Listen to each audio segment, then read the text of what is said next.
آپ سبھی نے اس مسجد میں 2 رکعت نماز تحیت المسجد ادا کی ہوگی اور 2 رکعت نماز شکرانہ. تمام حجاج کرام کو میری طرف سے ایک قبول مقبول عمرے کی شہادت مبارک ہو. حجاج کرام پتہ نہیں کیا وجہ سب خاموش بیٹھے ہوئے ہیں, جواب نہیں دیا.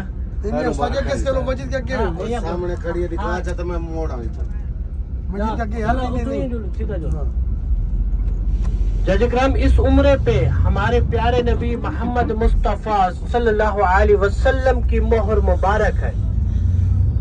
یہ قبول شدہ عمرہ ہے. جج کرام, ہم جو عمرہ خانہ کعبہ میں ادا کرتے ہیں, اللہ پاک کی ذات ہے جو قبول کرے یا نہ کرے, لیکن اس عمرے پہ تو ہمارے پیارے نبی محمد مصطفیٰ صلی اللہ علیہ وسلم کی مہر مبارک ہے. یہ قبول شدہ عمرہ ہے. اور جج کرام, ہماری گاڑی جیسے آگے بڑھ رہی ہے تو انشاءاللہ ایک اہم زیارت آ رہی ہے آپ کے بالکل سیدھے ہاتھ پر آئے گی. مسجد جمعہ. مسجد جمعہ جیسے گاڑی آگے بڑھ رہی ہے, اشارہ کراس کرے گی تو مسجد جمعہ اسلام کا سب سے پہلا جمعہ ادا کیا گیا تھا. اسی مقام پر آپ صلی اللہ علیہ وسلم کی امامت میں 21 صحابہ رضوان اللہ اجمعین نے مل کر پہلا جمعہ ادا کیا تھا اسی مقام پر. بعض اوقات 21 کم سے کم 21 آتا ہے, بڑھ کے جاتا ہے تو وہ 100 کیا جاتا ہے. اور جج کرام, جہاں سے ہماری گاڑی گزر رہی ہے تو آپ اپنے الٹے ہاتھ پر دیکھیں, یہ پیدل کا راستہ ہے. بالکل یہ پیدل کا راستہ ہے. یہ مسجد نبوی شریف سے مسجد قباء کی طرف آ رہا ہے. مسجد نبوی شریف سے مسجد قباء کی طرف آ رہا ہے. 40 منٹ لگتے ہیں پیدل آنے کے. اور یہ آپ کے بالکل سیدھے ہاتھ پر مسجد جمعہ, اسلام کا سب سے پہلا جمعہ اسی مقام پر ادا کیا گیا. اور حجاج کرام, کچھ زیارات مسجد نبوی شریف کے آس پاس ہے جو پیدل کی جاتی ہے. 310 نمبر آپ جیسے گیٹ کراس کرتے ہیں تو آپ کو 3 مساجد نظر آتی ہے. مسجد غمامہ ہے, مسجد ابو بکر صدیق ہے اور مسجد علی ہے. حجاج کرام, یہ تینوں زیارت کھلی ہوئی ہے. پہلے کرونا ٹائم میں یہ زیارت بند تھی, اب تینوں زیارت کھلی ہوئی ہے. وہاں پر آپ سبھی جا کر نوافل بھی ادا کر سکتے ہیں. جج کرام, غمامہ عربی کا لفظ ہے. غمامہ عربی کا لفظ ہے. بادل کی چھوٹی ٹکڑی کو کہا جاتا ہے عربی میں. جب آپ صلی اللہ علیہ وسلم اس مقام پر نماز ادا کر رہے تھے تو اس بادل کی چھوٹی ٹکڑی نے آپ صلی اللہ علیہ وسلم پر سایہ کیا تھا.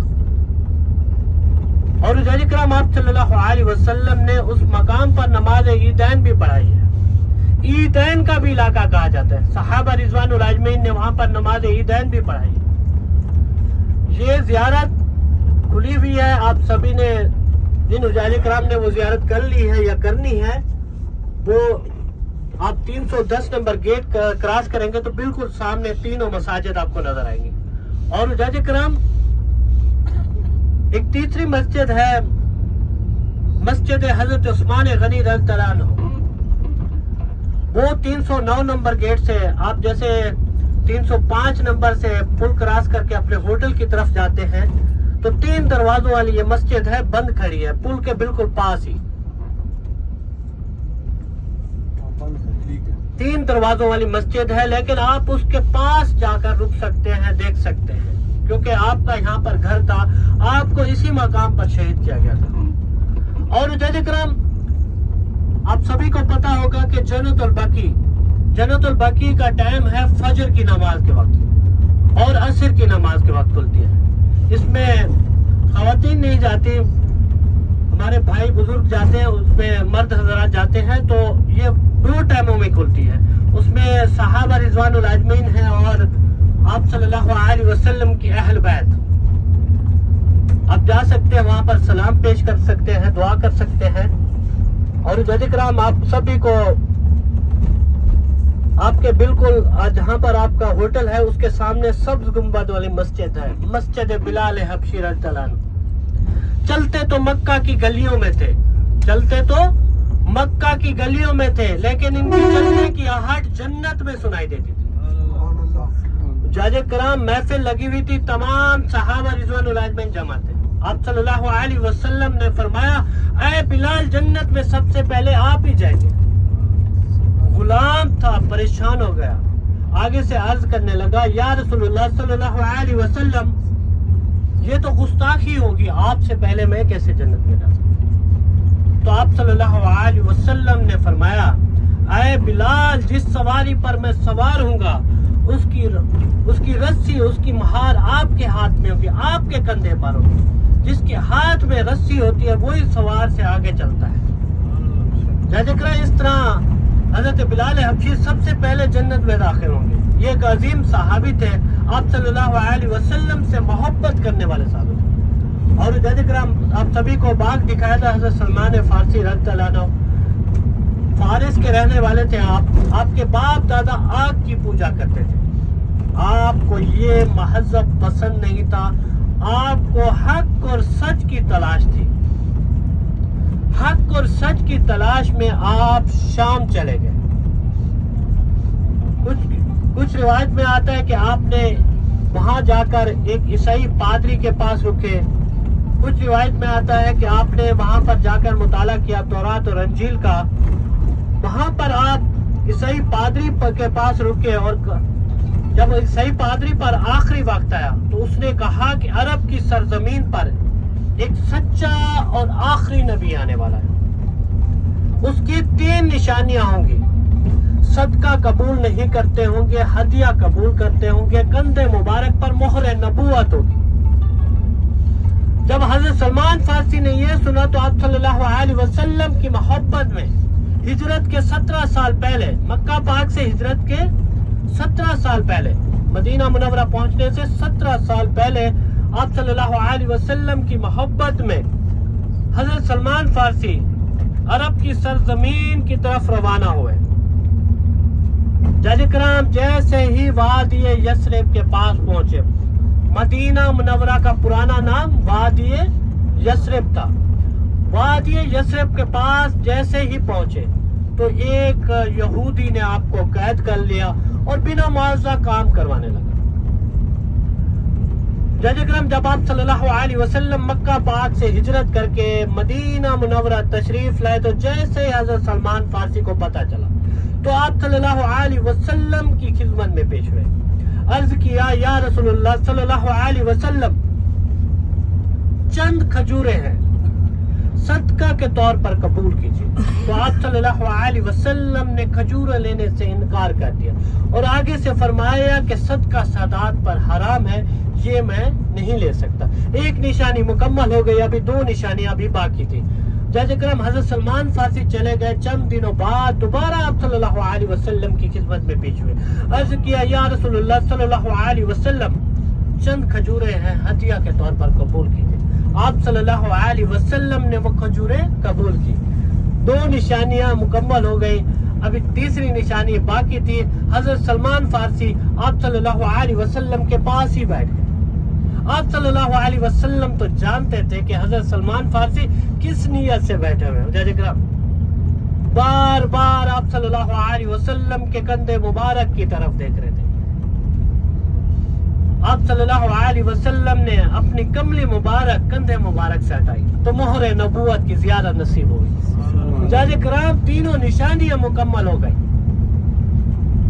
آگے سے حضرت سلمان فارسی عرض کرنے لگے یا رسول اللہ صلی اللہ علیہ وسلم دین اسلام کی خدمت کرنا چاہتا ہوں اور یہودی سے آزادی چاہتا ہوں اور آپ کا غلام بننا چاہتا ہوں. تو آپ صلی اللہ علیہ وسلم نے فرمایا جاؤ اپنے مالک سے پوچھو تمہیں آزاد کرنے کی کیا قیمت لگائی، کیونکہ آپ صلی اللہ علیہ وسلم نے یہ ادا کرنی تھی.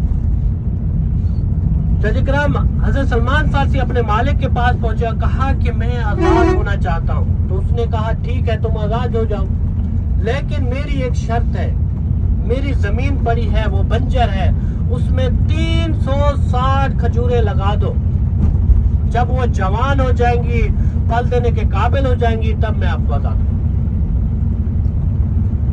کیونکہ یہودی یہی سمجھ رہا تھا کہ عرب کی سرزمین ہے، 10 سے 12 سال لگ جائیں گے باغ کو تیار ہوتے ہوتے، تب تک یہ میرا غلام رہے گا. حضرت سلمان فارسی جج کرام اداسی کے عالم میں، پریشانی کے عالم میں آپ صلی اللہ علیہ وسلم کی خدمت میں حضرت سلمان فارسی پیش ہوئے، عرض کیا یا رسول اللہ صلی اللہ علیہ وسلم آپ کی جدائی میں 10 سے 12 سال کاٹنے ہوں گے، کیونکہ یہودی کی تو شرط ہے، اس کی زمین پڑی ہے، بنجر ہے، اس میں 360 کھجوریں لگانی، جب وہ پھل دینے کے قابل ہوں گی تب وہ مجھے آزاد کرے گا۔ تو آپ صلی اللہ علیہ وسلم نے فرمایا اے سلمان صبح تم آزاد ہو،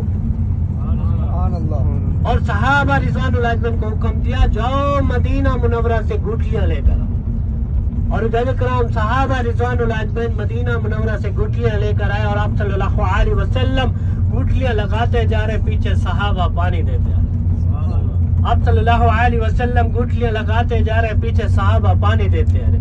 حضرت کرام صبح آ کر جب یہودی نے دیکھا یہ باغ تیار تھا، بلکہ پھل سے لدا ہوا تھا، یہ آپ صلی اللہ علیہ وسلم کا معجزہ تھا۔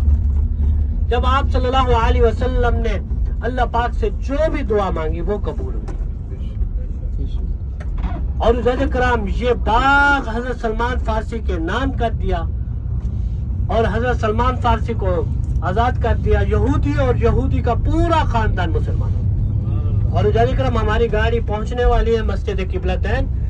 مسجد قبلتین کے معنی ہے 2 قبلوں والی مسجد۔ سلمان کی عمر بھی بتا دینا ذرا۔ 250 سال، غالباً 250 یا 300 سال ہے۔ غالباً حضرت سلمان فارسی کی عمر تھی 250 سے 300 سال کے برابر، اور ان کو حق اور سچ کی تلاش تھی، اور اللہ پاک نے اتنی عمر اس وجہ سے دی تھی کہ آپ صلی اللہ علیہ وسلم کے صحابہ بننے تھے، آپ صلی اللہ علیہ وسلم کے امتی بننے تھے۔ حضرت کرام ابھی ہماری گاڑی پہنچنے والی ہے مسجد قبلتین۔ مسجد قبلتین کے معنی ہے 2